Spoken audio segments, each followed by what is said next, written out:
आचार्य उमा स्वामी द्वारा विरचित तत्वार्थ सूत्र। मोक्षमार्गस्य नेतारं भेत्तारं कर्मभूभृतां ज्ञातारं विश्वतत्त्वानां वन्दे तद्गुणलब्धये। त्रैकाल्यं द्रव्यषट्कं नवपदसहितं जीवषट्कायलेशाः पञ्चान्ये चास्तिकाया व्रतसमितिगतिज्ञानचारित्र्यभेदाः।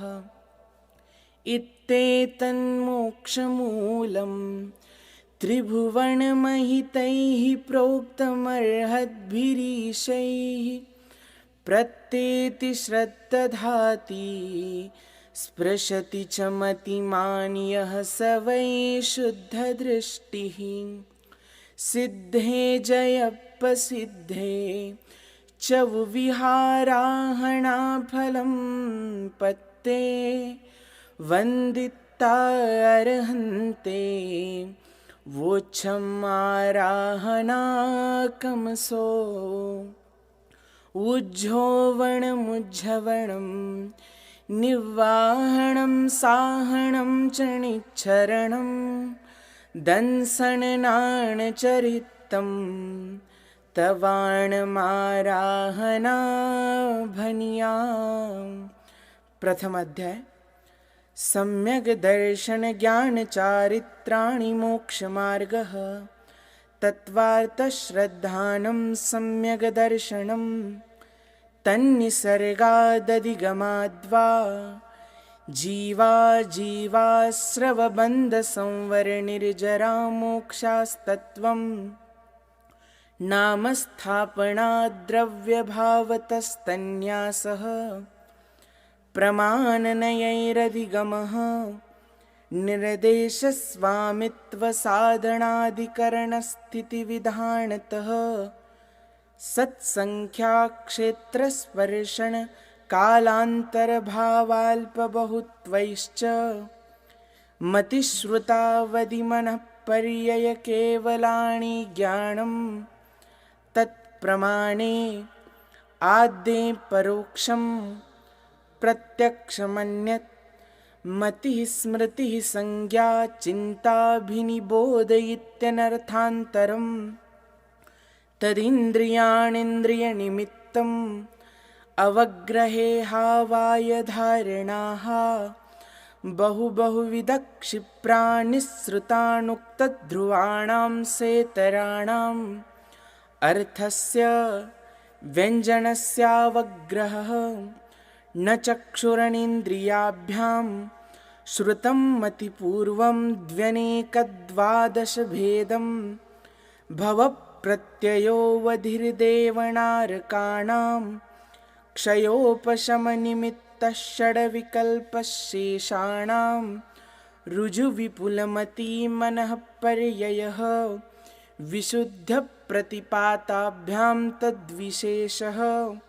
विशुद्धिक्षेत्रस्वामिविषयेभ्योऽवधिमनःपर्ययोः मतिश्रुतयोर्निबन्धो द्रव्येष्वसर्वपर्यायेषु रूपिष्ववदेः तदनन्तभागे मनःपर्ययस्य सर्वद्रव्यपर्यायेषु केवलस्य एकादीनि भाज्यानि युगपदेकस्मिन्नाचतुर्भ्यः मतिश्रुतावदयो विपर्ययश्च सदसतोर्विशेषाद्यदृच्छोपलब्धेरुन्मत्तवत् नैगमसङ्ग्रहव्यवहारर्जुसूत्रशब्दसमभिरूढैवं भूतानयाः इति तत्वार्थाधिगमे मोक्षशास्त्रे प्रथमोऽध्यायः। द्वितीय अध्याय। औपशमिकक्षायिकौ भावौ मिश्रश्च जीवस्य स्वतत्त्वमौदैकपारिणामिकौ च द्विनवाष्टादशैकविंशतित्रिभेदा यथाक्रमं सम्यक्त्वचारित्रे ज्ञानदर्शनदानलाभभोगोपभोगवीर्याणि च ज्ञानाज्ञानदर्शनलब्धयश्चतुस्त्रिपञ्चभेदाः सम्यक्त्वचारित्रसंयमाश्च गतिकषायलिङ्गमिथ्यादर्शनाज्ञानासंयता सिद्धलेश्च चतुश्चतुस्त्रेकैकैकषड्भेदाः जीवभव्याभव्यत्वानि च उपयोगो लक्षणं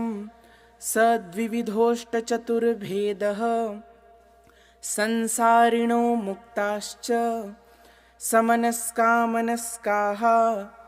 संसारिणस्त्रसस्थावराः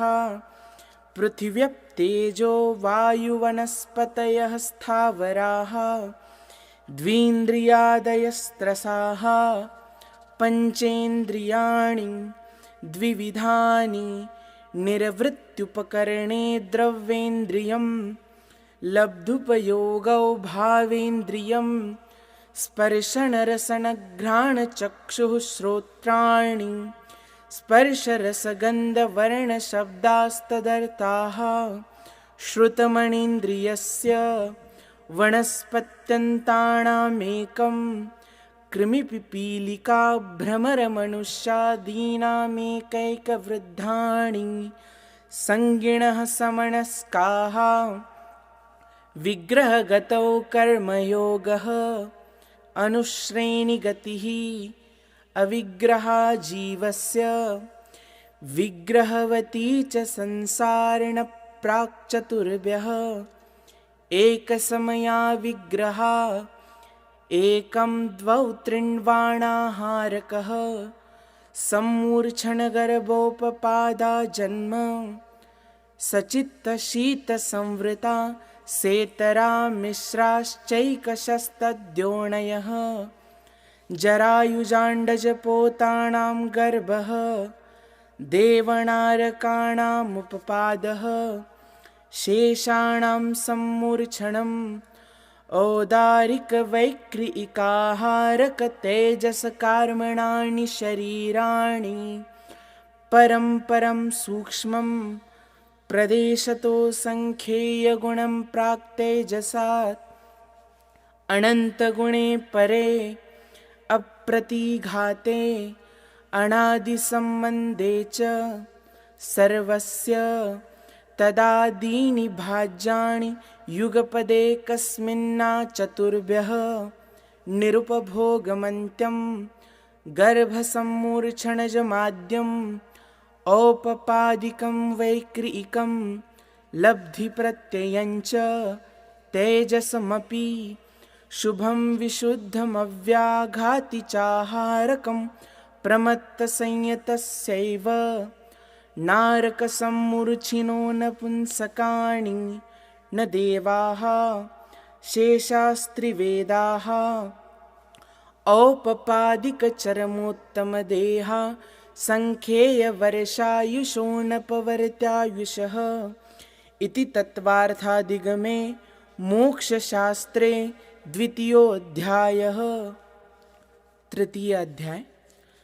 रत्नशर्करा वालुका पङ्कधूमतमो महातमप्रभा भूमयो घणाम्बुवाताकाशप्रतिष्ठा सप्ताधोदः तासु 30 पंचविंशति पंचदशदशत्रिपञ्चोनैकनरकशतसहस्राणि पञ्च चैव यथाक्रमं नारकाणित्या शुभतरलेशा परिणामदेहवेदनाविक्रियाः परस्परोदीरितदुःखाः संक्लिष्टासुरोदीरितदुःखाश्च प्राक्चतुर्थ्याः तेष्वेकत्रिसप्तदशसप्तदशद्वाविंशतित्रयस्त्रिंशत् सागरोपमा सत्त्वानां परास्थितिः जम्बूद्वीपलवणोदादयः शुभनामानो द्वीपसमुद्राः द्विर्द्विर्विष्कम्भा पूर्वपूर्वपरिक्षेपिनो बलयाकृतयः तन्मध्ये मेरुणाभिर्वृत्तो योजनशतसहस्रविष्कम्भो जम्बूद्वीपः भरतहैमवत् हरिविदेहरम्यक हैरण्यवतैरावत वर्षाः क्षेत्राणि तद्विभाजिनः पूर्वापरायता हिमवन्महाहिमवन् निषधनीलरुक्मिशिखरिणो वर्षधरपर्वताः हेमार्जुनतपनीयवैडूर्यरजतहेममयाः मणिविचित्रपार्श्वा उपरि मूले च तुल्यविस्ताराः पद्ममहापद्मतिगिञ्च केसरी महापुण्डरीकपुण्डरीका रथास्तेषामुपरि प्रथमो योजनसहस्रायामस्तदर्थविष्कम्भो रथः दशयोजनावगाहः तन्मध्ये योजनं पुष्करं तद्विगुणद्विगुणा रथा पुष्कराणि च तन्निवासिन्यो देव्यः श्रीधृतिकीर्तिबुद्धिलक्ष्म्यः पल्योपमस्थितयः ससामाणिकपरिषत्काः गङ्गा सिन्धुरोहिद्रोहितास्या हरिद्धरिकान्ता सीता सीतोदा नारी नरकान्ता सुवर्णरूप्यकूला रक्ता रक्तोदाः सरितस्तन्मध्यगाः द्वयोर्द्वयोः पूर्वाः पूर्वगाः शेषास्त्वपरगाः चतुर्दशनदी सहस्रपरिवृता गङ्गा सिन्ध्वादयो नद्यः भरतः पञ्चयोजनशतविस्तारः षट्चैकोणविंशतिभागायोजनस्य तद्विगुणद्विगुणविस्तारा वर्षधरवर्षाविदेहान्ताः उत्तरा दक्षिणतुल्याः भरतैरावतयोर्वृद्धिर्हासौ षट्समयाभ्यामुत्सर्पिण्यवसर्पिणीभ्यां ताभ्यां परा भूमयोऽवस्थिताः एकद्वित्रिपल्योपमस्थितयो हैमवतकहारिवर्षकदैवकुर्वकाः तथोत्तराः विदेहेषु सङ्ख्येयकालाः भरतस्य विष्कम्भो जम्बूद्वीपस्य 90% द्विर्धातकी खण्डे पुष्करार्धे च प्राङ्मानुषोत्तरान्मनुष्याः आर्याम्लेच्छाश्च भरतैरावतविदेहा कर्मभूमयोऽन्यत्र देवकुरुत्तरकुरुभ्यः नृस्थितिपरावरे त्रिपल्योपमान्तरमुहूर्ते तिर्यग्योनिजानाञ्च इति तत्त्वार्थाधिगमे मोक्षशास्त्रे तृतीयोऽध्यायः। चतुर्थ अध्याय। देवाश्चतुर्निकायाः आदितस्त्रिषु पीतान्तलेशाः दशाष्टपञ्चद्वादशविकल्पाः कल्पोपपन्नपर्यन्ताः इन्द्रसामाणिकत्रायस्त्रिंशपारिषदात्मरक्षलोकपालानीकप्रकीर्णकाभियोग्यकिल्बिषिकाश्चैकशः त्रायस्त्रिंशलोकपालवर्जा व्यन्तरज्योतिष्काः पूर्वयोन्द्वीन्द्राः कायप्रविचारा ऐशानात् शेषाः स्पर्शरूपशब्दमणः प्रविचाराः परे प्रविचाराः भवनवासिनो सुरनागविद्युत् सुपर्णाग्निवातस्तनितो दधिद्विपदिकुमाराः व्यन्तराः किन्नर किं पुरुषमहोरग गन्धर्वयक्षराक्षसभूतपिशाचाः ज्योतिष्काः सूर्याचन्द्रमसौ ग्रहनक्षत्रप्रकिरणकतारकाश्च मेरुप्रदक्षिणा नित्यगतयो नृलोके तत्कृतकालविभागः बहिरवस्थिताः वैमानिकाः कल्पोपपन्नाः कल्पातीताश्च उपर्युपरि सौधर्मैषाणसानत्कुमारमाहेन्द्रब्रह्मोत्तर लान्तवकापिष्टशुक्रमहाशुक्रशतारसहस्रारे श्वाणतप्राणतयोरारणाच्युतयोर्नवसुग्रैवेयकेषु विजयवैजयन्तजयन्ता पराजितेषु सर्वार्थसिद्धौ च स्थितिप्रभावसुखद्युतिलेशा विशुद्धीन्द्रियावधिविषयतोऽधिकाः गतिशरीरपरिग्रहाभिमानतो हीनाः पीतपद्मशुक्ललेशाद्वित्रिशेषेषु प्राग्रैवेयकेभ्यः कल्पाः ब्रह्मलोकालयालोकान्तिकाः सारस्वतादित्यवन्यरुणगरदतोयतुषिताव्याबाधारिष्टाश्च विजयादिषु द्विचर्माः औपपादिकमनुष्येभ्यः शेषास्तिर्यज्ञोणयः स्थितिरसुरनागसुपर्णद्वीपशेषाणां सागरोपमत्रिपल्योपमार्दहीनमिता सौधर्मैषाणयोः सागरोपमे अधिके साणत्कुमारमाहेन्द्रयोः सप्त त्रिसप्तनवैकादशत्रयोदश पञ्चदशभिरधिकानि तु आरणाच्युतादूर्ध्वमेकैकेन नवसुग्रैवेयकेषु विजयादिषु सर्वार्थसिद्धौ च अपरापल्योपममधिकं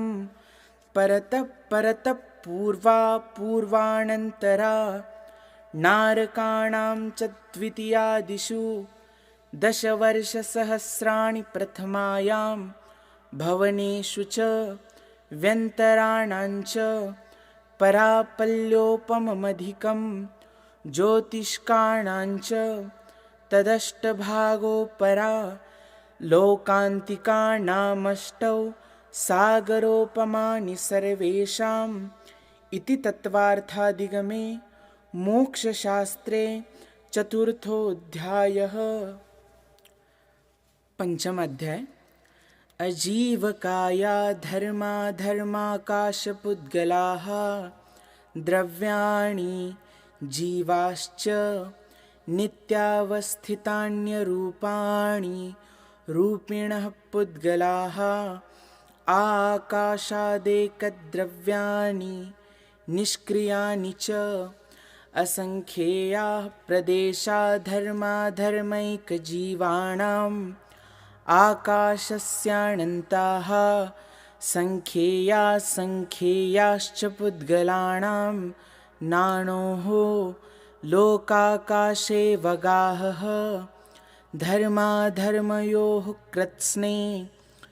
एकप्रदेशादिषु भाज्यः पुद्गलानाम् असंख्येयभागादिषु जीवानां प्रदेशसंहारविसर्पाभ्यां प्रदीपवत् गतिस्थित्युपग्रहो धर्माधर्मयोरुपकारः आकाशस्यावगाहः शरीरवाङ्मनः प्राणापानाः पुद्गलानां सुखदुःखजीवितमरणोपग्रहाश्च परस्परोपग्रहो जीवानां वर्तनापरिणामक्रियाः परत्वापरत्वे च कालस्य स्पर्शरसगन्धवर्णवन्तः पुद्गलाः शब्दबन्धसौक्ष्म्यस्थौल्यसंस्थानभेदतमश्छायातपोद्योतवन्तश्च अनवः स्कन्धाश्च भेदसङ्गातेभ्य उत्पद्यन्ते भेदादनुः भेदसङ्गाताभ्यां चाक्षुषः सद्द्रव्यलक्षणम् उत्पादव्ययद्रव्ययुक्तं सत् तद्भावाव्ययं नित्यम् अर्पितानर्पितसिद्धेः स्निग्धरुक्षत्वाद्बन्धः न जगन्यगुणानां गुणसाम्ये सदृशाणां द्व्यधिकादिगुणानां तु बन्धेऽधिकौपारिणामिकौ च गुणपर्ययवद्द्रव्यं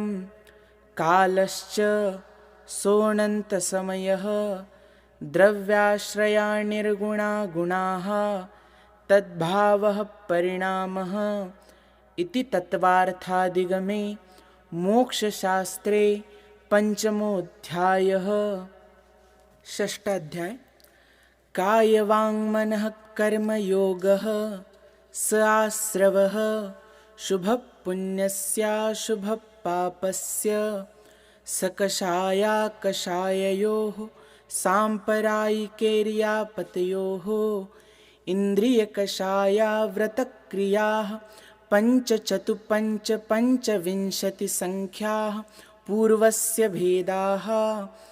तीव्रमन्दज्ञाताज्ञातभावाधिकरणवीर्यविशेषेभ्यस्तद्विशेषः अधिकरणं जीवाः आद्यं सव्रम्भसमारम्भारम्भयोगकृतकारिताणुमत कषायविशेषै स्त्रीस्त्रीस्त्रीश्चतुश्चैकशः निर्वर्तनानिक्षेपसंयोगनिसर्गा द्विचतुर्द्वित्रिभेदाः परं तत्प्रदोषनिन्नवमात्सर्यान्तराया साधनोपघाता ज्ञानदर्शनावरणयोः दुःखशोकतापाक्रन्दणवधपरिदेव नान्यात्मपरोभयस्थान्य सद्वेद्यस्य भूतवृत्त्यनुकम्पादानसरागसंयमादियोगक्षान्तिः शौचमिति सद्वेद्यस्य केवलिश्रुतसङ्गधर्मदेवावर्णवादो दर्शनमोहस्य कषायोदयात् तीव्रपरिणामश्चारित्रमोहस्य बह्वारम्भपरिग्रहत्वं नारकस्यायुषः मायातैर्यज्ञोनस्य अल्पारम्भपरिग्रहत्वं मानुषस्य स्वभावमार्दवञ्च निश्शीलव्रतत्वं च सर्वेषां सरागसंयमा कामनिर्जरा बालतपांसि दैवस्य सम्यक्त्वञ्च योगवक्रता विसंवादन चाशुभस्य नाम्नः तद्विपरीतं शुभस्य दर्शनविशुद्धिर्विनयसम्पन्नता शीलव्रतेष्वनतिचारो भीक्ष्णज्ञानोपयोगसंवेगौ शक्तितस्त्यागतपसि साधुसमाधिर्वैयावृत्यकरणमहरदाचार्य बहुश्रुतप्रवचनभक्तिरावश्यका परिहानिर्मार्गप्रभावणा प्रवचनवत्सलत्वमिति तीर्थकरत्वस्य परात्मनिन्दा प्रशंसे सदसद्गुणोच्छादनोद्भावने च नीचैर्गोत्रस्य तद्विपर्ययो नीचैर्वृत्त्यनुत्सेकौ चोत्तरस्य विघ्नकरणमन्तरायस्य इति तत्त्वार्थाधिगमे मोक्षशास्त्रे षष्ठोऽध्यायः। सप्तमाध्याय हिंसानृतस्तेया ब्रह्मपरिग्रहेभ्यो विरतिर्व्रतं देशसर्वतोऽनुमहति तत्स्थैर्यार्थं भावनाः पञ्च वाङ्मनोगुप्तिर्या दाननिक्षेपणसमित्या लोकितपाणभोजनानि पञ्च क्रोधलोभभीरुत्वहास्यप्रत्याख्यानान्यनुवीचिभाषणं च पञ्च शून्यागारविमोचिता वासपरोपरोधा करणभैक्षशुद्धिसधर्मा विसंवादाः पञ्च स्त्रीरागकथा श्रवणतन्मनो हराङ्गनिरीक्षणपूर्वरतानुस्मरण वृश्येष्टरस स्वशरीरसंस्कारत्यागाः पञ्च मनोज्ञामनोज्ञेन्द्रियविषयरागद्वेषवर्जनानि पञ्च हिंसादिष्विहामुत्रापायावद्यदर्शनं दुःखमेव वा मैत्रीप्रमोदकारुण्यमाध्यस्थ्यानि च सत्त्वगुणाधिकक्लिश्यमाणा विनयेषु जगत्कायस्वभाववा संवेगवैराग्यार्थं प्रमत्तयोगात् प्राणव्यपरोपणं हिंसा असदभिधानमनृतम् अदत्तादानं स्तेयं मैथुनमब्रह्म मूर्छापरिग्रह निश्शल्यो व्रती अगार्यनगारश्च अनुव्रतो गारी दिग्देशानर्थदण्डविरतिसामायिकप्रोषधोपवासोपभोग परिभोगपरिमाणातिथि संविभागव्रतसम्पन्नश्च मारणान्तिकीं सल्लेखनां जोषिता शङ्काकाङ्क्षा विचिकित्सान्यदृष्टिप्रशंसा संस्तवाः सम्यग्द्रष्टेरतिचाराः व्रतशीलेषु पञ्च पञ्च यथाक्रमं बन्धवदच्छेदातिभारारोपणान्नपाननिरोधाः मिथ्योपदेशरहोभ्याख्यानकूटलेखक्रिया न्यासापहारसाकारमन्त्रभेदाः स्तेन प्रयोगतदाहृता दानविरुद्धराज्यातिक्रम हीनाधिकमानोन्मानप्रतिरूपकव्यवहाराः परविवाहकरणे त्वरिका परिग्रहिता गमनानङ्गक्रीडा कामतीव्राभिनिवेशाः क्षेत्रवास्तु हिरण्यसुवर्णधनधान्य दासीदासकुप्यप्रमाणातिक्रमाः ऊर्ध्वाधस्तीर्यव्यतिक्रमक्षेत्रवृद्धिस्मृत्यन्तराधानानि आनयनप्रेष्यप्रयोगशब्दरूपानुपातपुद्गलक्षेपाः कन्दर्पकौत्कुच्यमौकर्या समीक्षाधिकरणोपभोगपरिभोगानर्थक्यानि योगदुष्प्रणिधानानादरस्मृत्यनुपस्थानानि अप्रत्यवेक्षिता प्रमार्जितोत्सर्गा दानसंस्तरोपक्रमणा नादरस्मृत्यनुपस्थानानि सचित्तसम्बन्धसम्मिश्राभिषवदुपक्वाहाराः सचित्तनिक्षेपापिधानपरव्यपदेशमात्सर्यकालातिक्रमाः जीवितमरणाशंसा मित्रानुरागसुखानुबन्धनिदानानि अनुग्रहार्थं स्वस्यातिसर्गोदानं विधिद्रव्यदातृपात्रविशेषात् तद्विशेषः इति तत्त्वार्थाधिगमे मोक्षशास्त्रे सप्तमोऽध्यायः। अष्टमाध्याय मिथ्यादर्शनाविरतिप्रमादकषाययोगा बन्धहेतवः सकषायत्वा जीवकर्मणो योग्यान् पुद्गलानादत्ते सबन्धः प्रकृतिस्थित्यनुभवप्रदेशास्तद्विदयः आद्यो ज्ञानदर्शनावरणवेदनीयमोहनीयायुर्नामगोत्रान्तरायाः पञ्चनवत्वष्टाविंशतिचतुर्द्विचत्वारिंशद्विपञ्चभेदा यथाक्रमं मतिश्रुतावधिमनः पर्ययकेवलानां चक्षुरचक्षुरवधिकेवलानां निद्रा प्रचलास्थानग्रदयश्च सदसद्वेद्ये दर्शनचारित्रमोहनीया कषाय कषाय वेदनीयाख्या स्त्रीद्विनवषोडशभेदाः सम्यक्त्वमिथ्यात्वतदुभयान्यकषाय कषायो हास्यरत्यरतिशोकभयजुगुप्सा स्त्रीपुण्यपुंसकवेदा अनन्तानुबन्ध्यप्रत्याख्यान संज्वलनविकल्पाश्चैकशः क्रोधमानमायालोभाः नारकतैर्यज्ञोणमानुषदैवानि गतिजातिशरीराङ्गोपाङ्गनिर्माणबन्धन सङ्घातसंस्थानसंहनन स्पर्शरसगन्धवर्णानुपूर्व्या गुरुलघूपघातपरघाता तपोद्योतोच्छ्वासविहायोगतयः प्रत्येकशरीरत्रससुभगसुस्वर शुभसूक्ष्मपर्याप्तिस्थिरादेययशः कीर्तिसेतराणि तीर्थकरत्वं च उच्चैर्नीचैश्च दानलाभभोगोपभोगवीर्याणाम्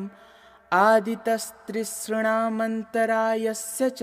त्रिंशत्सागरोपमकोटिकोट्यः परास्थितिः सप्ततिर्मोहनीयस्य विंशतिर्नामगोत्रयोः त्रयस्त्रिंशत्सागरोपमान्यायुषः अपरा द्वादशमुहूर्ता वेदनीयस्य नामगोत्रयोरष्टौ शेषाणामन्तर्मुहूर्ता विपाकोऽनुभवः स यथा नाम ततश्च निर्जरा नाम प्रत्ययाः सर्वतो योगविशेषात् सूक्ष्मैकक्षेत्रावगाः स्थिताः सर्वात्मप्रदेशेष्वनन्तानन्तप्रदेशाः सद्वेद्यशुभायुर्नामगोत्राणि पुण्यम् अतोऽन्यत् पापम् इति तत्त्वार्थाधिगमे मोक्षशास्त्रे अष्टमोऽध्यायः। नवमोऽध्याय आश्रवनिरोधः संवरः सगुप्तिसमिति धर्मानुप्रेक्षा परीशः जयचारित्रैः तपसा निर्जरा च सम्यग्योगनिग्रहो गुप्तिः ईर्याभाषैषणादाननिक्षेपोत्सर्गाः समितयः उत्तमक्षमा मार्दवार्जव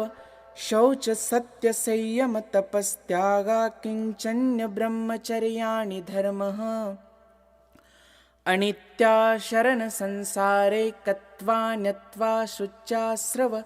संवरनिर्जरा लोकबोधिदुर्लभधर्मस्वाख्या तत्त्वानुचिन्तनमनुप्रेक्षाः मार्गाच्चवननिर्जरार्थं परिशोढव्याः परीशहाः क्षुप्तिपासा शीतोष्णदंशमशकनाज्ञारतिस्त्री चर्या निषेध्या शय्याक्रोशवदयाचना लाभरोगतृणस्पर्शमलसत्कारपुरस्कार प्रज्ञाज्ञानादर्शनानि सूक्ष्मसाम्पराय छद्मस्तवीतरागयोश्चतुर्दश एकादशजिने बादरसाम्पराये सर्वे ज्ञानावरणे प्रज्ञाज्ञाने दर्शनमोहान्तराययोर्दर्शनालाभौ चारित्रमोहे नाज्ञारतिस्त्रीनिषद्याक्रोशयाचना सत्कारपुरस्काराः वेदनीये शेषाः एकादयो भाज्या युगपदेकस्मिन्नैकोनविंशतेः सामायिकच्छेदोपस्थापना परिहारविशुद्धि सूक्ष्मसाम्पराय यथाख्यातमिति चारित्रम् अनशनावमौदर्यवृत्तिपरिसङ्ख्यानरसपरित्यागविविक्तशय्यासन कायक्लेशाबाह्यं तपः प्रायश्चित्तविनयवैयावृत्त्यस्वाध्यायव्युत्सर्गध्यानान्युत्तरम् नवचतुर्दशपञ्चत्विभेदा यथाक्रमं प्राग्ध्यानात् आलोचना विक्रमण तदुभय विवेक व्युत्सर्ग तपश्चेद परिहारोपस्थापनाः ज्ञान दर्शन चारित्रोपचाराः आचार्योपाध्याय तपस्वी शैक्षग्लान गणकुल संग साधु मनोज्ञानां वाचना प्रच्छणानुप्रेक्षाम्नाय धर्मोपदेशाः बाह्याभ्यन्तरोपद्योः उत्तम संहननस्यैकाग्रचिन्ता निरोधो ध्यानमान्तर मुहूर्तात् आर्तरौद्रधर्म्य शुक्लानि परे मोक्ष हेतुः आर्तम मनोज्ञस्य संप्रयोगे तद्विप्रयोगाय स्मृति समन्वाहारः विपरीतं मनोज्ञस्य वेदनायाश्च निदानञ्च तद्विरतदेशविरतप्रमत्तसंयतानां हिंसानृतस्तेयविषयसंरक्षणेभ्यो रौद्रमविरतदेशविरतयोः आज्ञापाय विपाकसंस्थानविचयाय धर्म्यं शुक्ले चाद्ये पूर्वविदः परे केवलिनः पृथक्त्वैकत्ववितर्कसूक्ष्मक्रियाप्रतिपातिविपरतक्रियानिवर्तीनि त्रेकयोगकाययोगायोगानाम् एकाश्रये सवितर्कविचारे पूर्वे अविचारं द्वितीयं वितर्कः श्रुतं विचारोर्थव्यञ्जनयोगसङ्क्रान्तिः सम्यक् दृष्टिश्रावकविरतानन्तवियोजक दर्शनमोहक्षपकोपशमकोपशान्तमोहक्षपक क्षीणमोहजिनाः क्रमशो सङ्ख्येयगुणनिर्जराः पुलाकबकुशकुशलनिर्ग्रन्थस्नातका निर्ग्रन्थाः संयमश्रुतप्रतिसेवनातीर्थलिङ्गलेशोपपाद स्थानविकल्पतः साध्याः इति तत्त्वार्थाधिगमे मोक्षशास्त्रे नवमोऽध्यायः। दशमोऽध्याय मोहक्षयाज्ञानदर्शनावरणान्तरायक्षयाच्च केवलं बन्धहेत्वभावनिर्जराभ्यां कृत्स्नकर्मविप्रमोक्षो मोक्षः औपशमिकादिभव्यत्वानाञ्च अन्यत्र केवलसम्यक्त्वज्ञानदर्शनसिद्धत्वेभ्यः तदनन्तरमूर्ध्वं गच्छत्यालोकान्तात् पूर्वप्रयोगादसङ्गत्वादबन्धच्छेदात् तथा गतिपरिणामाच्च आविद्यकुलालचक्रवत् व्यपगतलेपालाभुवदेरण्डबीजवदग्निशिखावच्च धर्मास्तिकाया भावात् क्षेत्रकालगतिलिङ्गतीर्थचारित्रप्रत्येकबुद्धबोधित ज्ञानावगाहनान्तर संख्याल्पबहुत्वतः साध्याः इति तत्त्वार्थाधिगमे मोक्षशास्त्रे दशमोऽध्यायः। मोक्षमार्गस्य नेतारं भेत्तारं कर्मभूभृतां ज्ञातारं विश्वतत्त्वानां वन्दे तद्गुणलब्धये कोटिशतं द्वादश चैव कोट्यो लक्षाण्यशीतिस्त्र्यधिकानि चैव पञ्चाशदष्टौ च सहस्रसङ्ख्या मेतच्छ्रुतं पञ्चपदं नमामि अर्हन्तभासि यत्थं गणहरदेवेऽहं गन्थियं सौवं पनमामि भक्तिजुक्तो सुदनानमहो वयं